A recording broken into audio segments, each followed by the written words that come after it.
Hey guys, this is Jean-Claude, and we're going to be doing a deck opening again today. It's going to be for Rhys James. It's the second deck out of this box. And I noticed this whenever I was editing the last video. There's like just some weird, some of these have like, it looks like a manufacturing defect. It's like sticking up. So I guess there's maybe a tab that obviously seals in there. And it just didn't quite make it on some of these.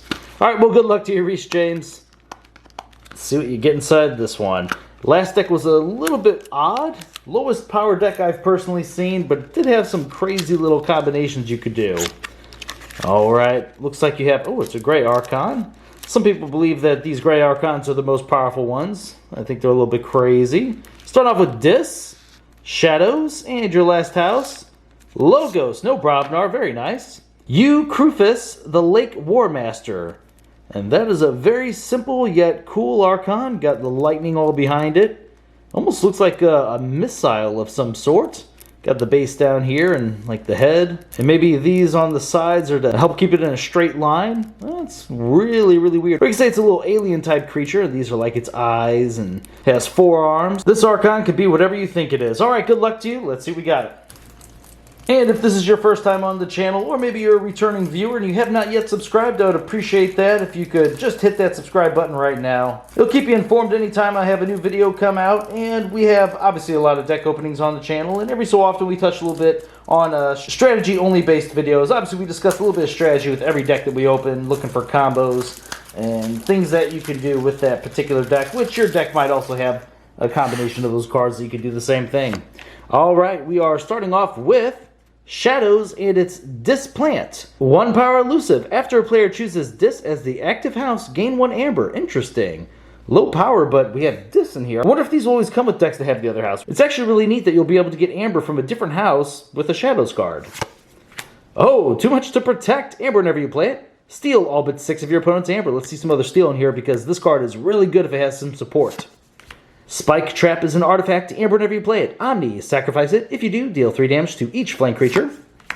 Yantigang, 5 power. Action, steal an amber. That's the steal we're looking for. Oh, very nice. Ronnie, wrist clocks is 2 power. Play, steal an amber. If your opponent has 7 or more amber, you get to steal 2 instead. Pestering Blow. Amber whenever you play it. Deal 1 damage to a creature and enrage it. The second Pestering Blow. Mug. Amber whenever you play it. Move 1 amber from a creature to your pool. Deal 2 damage to that creature. Hit and Run. Deal 2 damage to a creature. Return a friendly creature to your hand. Goes very nicely with that Ronnie wrist clocks. Breaker Hill. 1 power elusive. Each of Breaker Hill's neighbors gains action. Steal an amber. This is a really good card. I like that it has elusive. It dies to any action that does damage, but giving its neighbors that action is just really, really powerful. Oh, and you have 2 of them. Bad Penny. Just earlier I was thinking about how it seems like our Shadows in this box has a decent amount of too much to protect. And of course it also seems to be throwing up the bad pennies. 1 power destroyed. Return bad penny to your hand. I already see one thing we can do with this card, so I have some hopes. Now we're on to Logos. It's Chaos Portal. Artifact. Action. Choose a house. Reveal the top card of your deck. If it is of that house, play it. Dr. Millie is 2 power. Play. For each creature your opponent controls in excess of you, not counting Dr. Millie, archive a card. Wormhole Technician, 3 power Reap. Reveal the top card of your deck. If it's a Logos card, play it. Otherwise, archive it. A second one of those, not too bad. Wild Wormhole, amber whenever you play it. Play the top card of your deck. Twin Bolt Emission, 1 amber whenever you play it. Deal 2 damage to a creature and 2 damage to a different creature. I'm liking this card quite a bit in the set. I know there's some really big Saurians out there, but at the same time, there's a lot of these 1 and 2 power creatures, and Twin Bolt has a decent chance of taking out 2. Titan Guardian is 5 power, 1 armor, taunt. Destroyed. If it's not on a flank, draw 2 cards.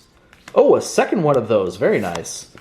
Tata Vapors. Draw 2 cards. Archive a card. Quaintus, 3 power. Reap. You may play 1 non-Logos action card this turn. Such a good card.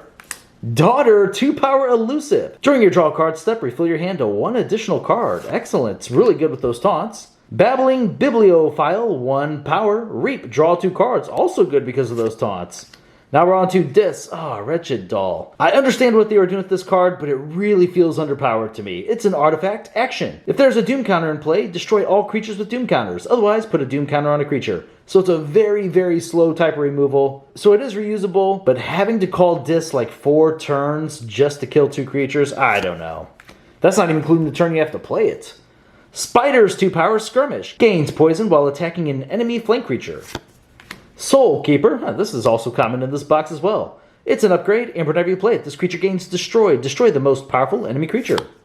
Library of the Damned is an artifact. Action, archive a card. Very nice. Rot Grub, 1 power. Play, your opponent loses 1 amber. Reap, archive it. Misery Exploit, gain 1 amber for each damaged enemy creature. Not too bad in this deck. Malison, 5 power. Fight, you may move an enemy creature anywhere in its controller's battle line. Then, if it is on a flank, it captures 1 amber from its own side. This is secretly one of my favorite discards in this set. This fight effect is really, really good. I like being able to fight elusive creatures, break the elusive, put an amber on that creature, and then kill it with another creature. But even if you're not doing that, just being able to get this fight effect as often as you can is a really powerful tool. Controlling your opponent's board, controlling their amber all in one card, very sweet. Lithal is 5 power. Fight, reap, capture an amber. Festering Touch, amber whenever you play it. Choose up to 2 creatures. Deal 1 damage to each chosen creature. If that creature was already damaged, deal 3 damage instead. A second Festering Touch. Edorome, 4 power. Reap. Destroy a creature of the house with the most creatures in play. And our final card is Dendrix, 5 power. Fight. Your opponent discards a random card from their hand. Alright, overall, seemed pretty good. Decent amount of amber control, decent amount of amber itself. Looked to be an average amount of creatures, but what's important is you had some pretty powerful creatures. So let's go ahead and pull up the amber now.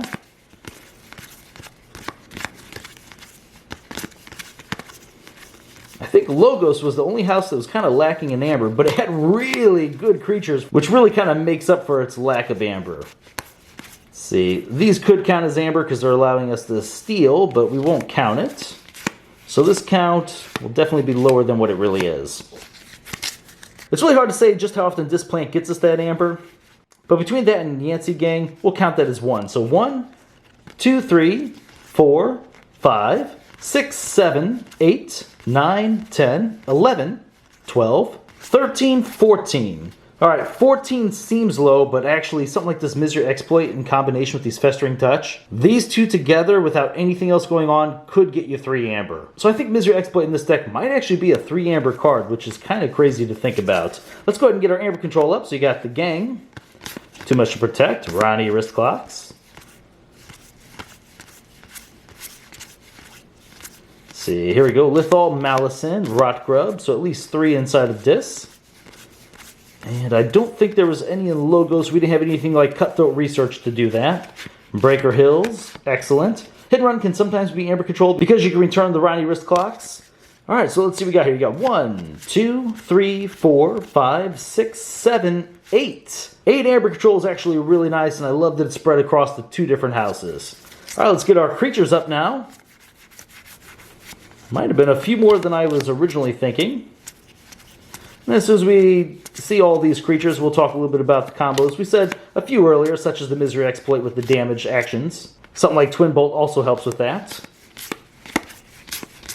I do like the fact that we have these 2 taunts inside of Logos. I think they're going to do some great work for us. So we have 1, 5, 10, 15, oh, 20. Excellent. I thought this was more like 18, but that's awesome. And real quick before we get into some other things, the Bad Penny. I said earlier I'd already seen a combo once we stumbled across it. And let me just tell you what I think this will help with. Let's pull it up here. It's an artifact. Here we go. Spike Trap. What's cool about these 2 cards together, you know, this does 3 damage to each flank creature, right? So you're going to do 3 damage to 2 of yours and 2 of your opponent's creatures if you at least have 2 creatures each. Bad Penny actually will allow you to play it, absorb that damage, so you can protect another creature that's already on your flank, return it to your hand, then replay it, or do whatever you want to do with Bad Penny at that point. But I love that little bit of protection that Bad Penny's actually creating there. That's really neat to me. Yeah, I really like the creatures. I like that they have the amber control on them. And Dr. Millie probably won't archive too many cards, but it is a great card to play after your opponent has maybe done a board wipe and then they drop down 2 or 3 disc creatures. That's typically where the board wipes fall, is in the disc house. Titan Guardians in here, these are really good. 5 power, 1 armor can survive quite a bit, and you want to protect something like these Wormhole Technicians. That can create some card advantage. Quaint's always giving you a nice advantage. Definitely protect that daughter. Imagine being able to keep the Babbling Bibliophile out for a couple of turns. Reap with Logos creatures. You got it protected. Build up a nice big hand. That's awesome. Something else we had that was really good in here. I love the Library of the Damned in combination with Too Much to Protect. That is great. Too Much to Protect is one of those cards you don't want to just discard, or you don't want to just play for 1 amber, right? You want to hold on to it as long as possible. And this gives you an option to archive it, save it for that real big turn. You can also do it with like the Ronnie wrist clocks as well. Save it for whenever your opponent has 7 amber. So that's very nice. Had a little bit of damage you could spread out. I said that goes great with that Misery exploit. Wretched Doll's a little bit slower. Kind of a shame. Tawtaw Vapors. I guess there was a decent amount of archive in here. At least maybe 4 or 5 archive cards. Let's see what we can return with the hit and run. I remember there was a decent amount of play effects. Obviously, Ronnie wrist clocks is always going to be a target for hit and run.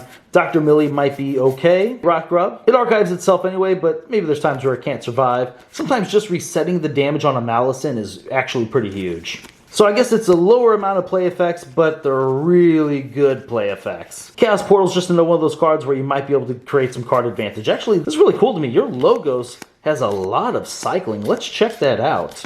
Look at this Logos package. It didn't have much amber. It obviously didn't have any amber control, but I think almost every single card is creating more than a card's worth of value.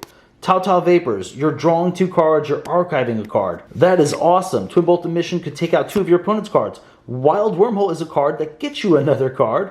Wormhole Technicians, you're either going to be playing a card or archiving a card. That's great cycling. Dr. Millie, as I said, gets to do that. Titan Guardians, if they have to kill them and they're not on the flank, those guys are drawing cards. Once again, another Technician, Quaint, Daughter. Wow, this Logos is really cool. Every single card can either get you another card or get you more than a card's worth of value. That's awesome. Really, really neat Logos here. So this deck might actually have some very, very quick cycling. And that Library of the Damned is just going to help speed that up that much quicker. So you're going to see all the cards on this deck more often than you would in most other decks. And that's going to make this deck actually very powerful. All right, Rhys James, well, I hope you like this deck. You got another one that's a little bit weird, but I like it quite a bit. All right, guys. Well, thank you very much for watching my videos, and I will see you next time.